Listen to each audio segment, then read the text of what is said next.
हाँ hello. I love you. क्या खाते हो? हाँ खा लेते हैं दिन में 10 बार। इसका मतलब बहुत सारे पैसे कमाते हैं। I love you too. लोग इश्क में क्या से क्या।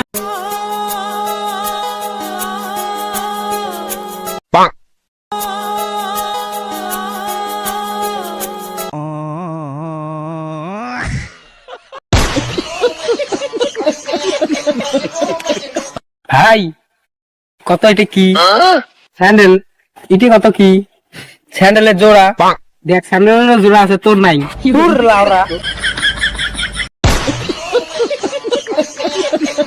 তো হ্যালো গাইস ফেব্রুয়ারি 10 তারিখে আসি আছে এক্সাম আসি আছে স্যাক এক্সামিনেশন কি করে পূর্বার মেট্রিক পরীক্ষা আসি আছে ভালো করে পড়া করব